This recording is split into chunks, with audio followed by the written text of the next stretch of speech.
Hello everyone, welcome back to my YouTube channel. आज हम discuss करेंगे NBHM 2013 के पेपर को और आज का जो हमारा टॉपिक है वो है नॉर्मल सब ग्रुप्स। तो बेसिकली आज हम NBHM 2013 के उस क्वेश्चन को डिस्कस करेंगे जो रिलेटेड है नॉर्मल सब ग्रुप से। तो चलिए स्टार्ट करते हैं आज की वीडियो को।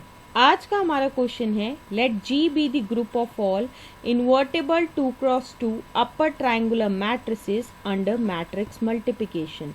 इस क्वेश्चन में हमें बेसिकली गिवन क्या है कि G जो है वो एक ग्रुप है उन सभी invertible 2x2 upper triangular matrices का, और जो G के ऊपर बाइनरी ऑपरेशन है वो है मैट्रिक्स मल्टीप्लिकेशन। इस क्वेश्चन में बेसिकली हमें करना क्या है, we have to pick out the normal subgroups of G from the following. अब हमें कुछ दिए होंगे सब ग्रुप्स G के और उसमें से चेक करना है कि कौन कौन से जो हैं वो नॉर्मल सब ग्रुप होंगे G के, और जो जो नॉर्मल सब ग्रुप होंगे G के उन्हें हमें पिक आउट करके अपने आंसर में लिखना है। तो चलिए देखते हैं। सबसे पहले हमें दिया है A1 that is H is equal to वो सारे A बिलोंग कर रहे हैं G के such that A12 is equal to 0 के बराबर होगा। B1 जो है वो ये है कि H इज इक्वल टू इसमें वो सारे A बिलोंग कर रहे हैं G के जिसमें A11 जो है वो इक्वल टू 1 के बराबर होगा। और C जो है इसमें क्या है, H इज इक्वल टू वो सारे A बिलोंग्स टू G है such that A11 is equal to A22 है। अब ये A क्या है, A is a matrix which is of the form जिसकी पहली रो है A11 A12 और दूसरी रो है 0 A22। तो चलिए डिस्कस करते हैं इस क्वेश्चन के सॉल्यूशन को, और सॉल्यूशन को डिस्कस करने से पहले हम डिस्कस करेंगे कुछ डेफिनेशंस को। सबसे पहली डेफिनेशन जो हम डिस्कस करने वाले हैं वो है अपर ट्रायंगुलर मैट्रिक्स। अब ये होता क्या है, एक स्क्वायर मैट्रिक्स है A जो किस प्रकार का है, इट इज इक्वल टू है Aij n क्रॉस n का ये मैट्रिक्स होगा। इसे हम ये कह सकते हैं कि ये जो है वो अपर ट्रायंगुलर मैट्रिक्स है अगर ये सेटिस्फाई करता है इस कंडीशन को, that is Aij is equal to 0 के बराबर होगा whenever I is greater than G।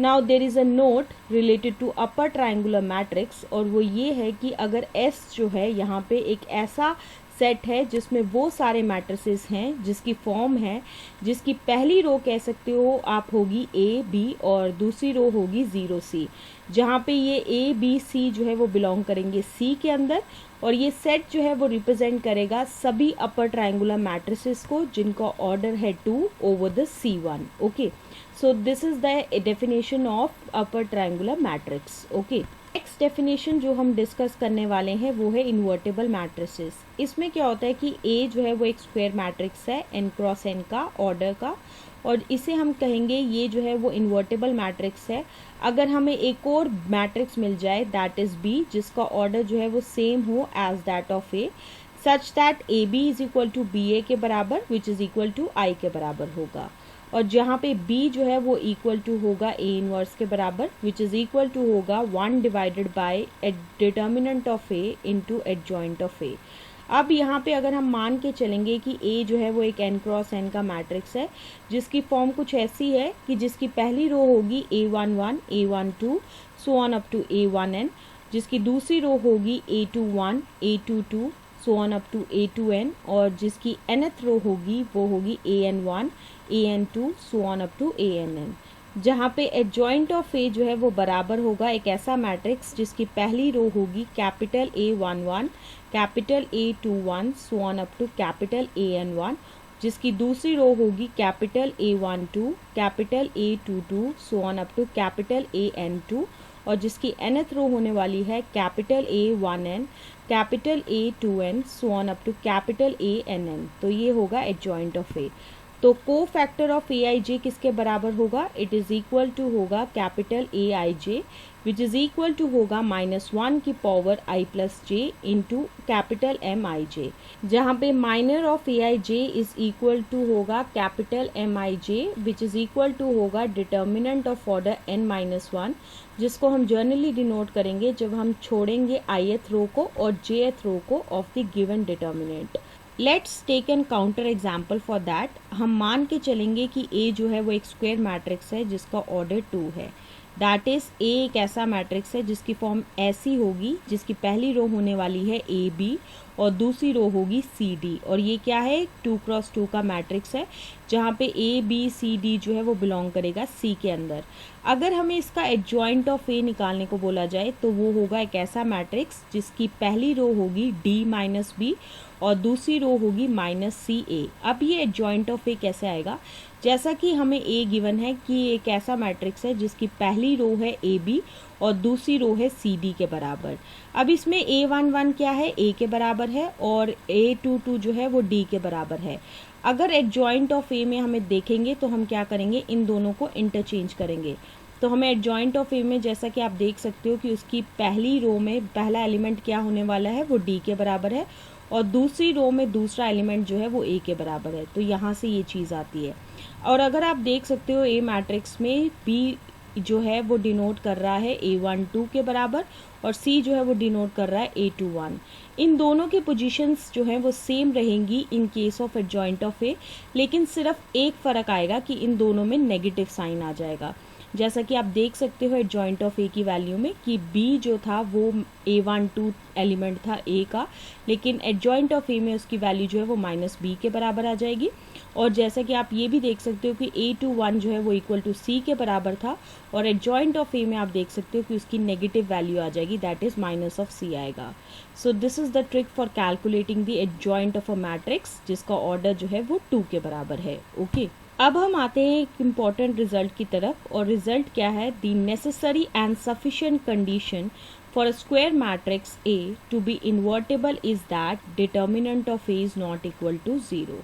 अगर हम मान के चलेंगे कि A जो है वो एक स्क्वायर मैट्रिक्स है जिसका ऑर्डर 2 के बराबर है और A की फॉर्म कैसी है, जिसकी पहली रो है AB और दूसरी रो है CD के बराबर, जहाँ पे ABCD जो है वो बिलोंग करेगा C के अंदर, तो डिटर्मिनेंट ऑफ A जो है वो इक्वल टू होगा AD माइनस BC के बराबर। नेक्स्ट डेफिनेशन जो हम डिस्कस करने वाले हैं वो है डेफिनेशन ऑफ नॉर्मल सब ग्रुप। इसमें क्या होता है कि एक सब ग्रुप H है एक ग्रुप G का, इसे हम ये कह सकते हैं कि ये जो है वो नॉर्मल सब ग्रुप होगा G का अगर ये सेटिस्फाई करे इस कंडीशन को, that is XH X inverse belongs to H for all X belongs to G and H belongs to H. So this is the definition of normal subgroup. Next comes to our question 1, that is हमें जैसे कि question में given है कि G जो है वो denote कर रहा है एक ग्रुप है इन्वर्टेबल 2x2 इन अपर ट्राइंगुलर मैट्रिसेस का under matrix multiplication. That is हम इसको ऐसे भी लिख सकते हैं, इट इज इक्वल टू वो सारे मैट्रिक्स होंगे A जिसकी फॉर्म होने वाली है जिसकी पहली रो होगी AB और दूसरी रो होगी 0C, such that determinant of A जो है वो नॉट इक्वल टू 0 होगा और जहाँ पे ABC जो है वो बिलोंग करेगा R के अंदर। अब हम डिस्कस करने वाले हैं A पार्ट के बारे में। जैसा कि A पार्ट में हमें गिवन है कि H इज इक्वल टू वो सारे A बिलोंग कर रहे हैं G के, सच दैट A12 जो है वो इक्वल टू 0 के बराबर होगा। इसी स्टेटमेंट को हम ऐसे भी लिख सकते हैं, it is consisting of all those A जिसकी पहली रो है A11 A12 और दूसरी रो है 0 A22 और ये बिलोंग कर रहा है G के अंदर, सच दैट A12 जो है वो इक्वल टू 0 के बराबर है और A11 A22 जो है वो बिलोंग करेगा R के अंदर। इसको फर्दर हम ऐसे भी लिख सकते हैं, it is that A is equal to होगा एक ऐसा मैट्रिक्स जिसकी पहली रो होगी A11 0 और दूसरी रो होगी 0 A22 और ये बिलोंग करेगा G के अंदर, सच that A11 and A22 belong करेगा R के अंदर। ओके जैसा कि पार्ट ए में हमें चेक करना है कि क्या H जो है वो नॉर्मल सब ग्रुप होगा G का या नहीं, तो उसके लिए हम क्या करने वाले हैं, हम एक काउंटर एग्जांपल लेंगे जिसमें हम कंसीडर करेंगे एक मैट्रिक्स A है जिसकी पहली रो है 1 1 और दूसरी रो है 0 1 के बराबर और ये जो है वो बिलोंग करेगा G के अंदर, और दूसरा मैट्रिक्स जो हम लेंगे वो लेंगे B और ये कैसा होगा जिसकी पहली रो होगी 1 0 और दूसरी रो होने वाली है 0 2 और ये बिलोंग करेगा H के अंदर। जैसा कि A हमने कंसिडर किया था एक ऐसा मैट्रिक्स है जिसकी पहली रो है 1 1 और दूसरी रो है 0 1 और ये बिलोंग कर रहा है G के अंदर, such that determinant of A जो है वो इक्वल टू 1 के बराबर होगा and it is not equal to 0। So यहाँ से हमें क्या मिलेगा कि A इनवर्स जो है वो एग्जिस्ट करेगा, so which further implies that A inverse is equal to होगा 1 divided by determinant of A into adjoint of A, so which is equal to होगा एडजॉइंट ऑफ ए के बराबर। और ये एक ऐसा मैट्रिक्स होगा जिसकी पहली रो होगी 1 -1 और दूसरी रो होने वाली है 0 1, using the above trick which we have discussed earlier. अब हम डिस्कस करेंगे ए बी ए इनवर्स के बारे में। तो हम क्या करेंगे, ए मैट्रिक्स लिखेंगे, बी मैट्रिक्स लिखेंगे और ए इनवर्स मैट्रिक्स को लिखेंगे। फिर उसके बाद क्या करेंगे, हम ए बी मैट्रिक्सेस को जो है वो मल्टीप्लाई करेंगे।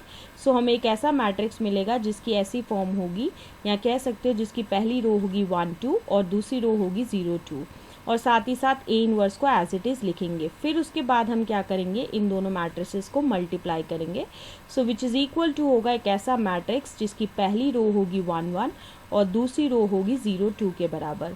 और ये जो है वो बिलोंग नहीं करेगा H के अंदर, क्योंकि A12 जो है वो इक्वल टू 1 के बराबर है and which is not equal to 0। So यहाँ से हमें क्या मिलेगा कि ए बी ए इनवर्स जो है वो बिलोंग नहीं कर रहा है H के अंदर। So which further implies that H जो है वो नॉर्मल सब ग्रुप नहीं होगा G का। तो इसी वजह से जो है ऑप्शन ए जो है वो बिल्कुल गलत होगा। So this is the explanation to statement A1। Statement B और सी को जो है हम डिस्कस करेंगे हमारी नेक्स्ट वीडियो में। So stay tuned for the next video. Okay.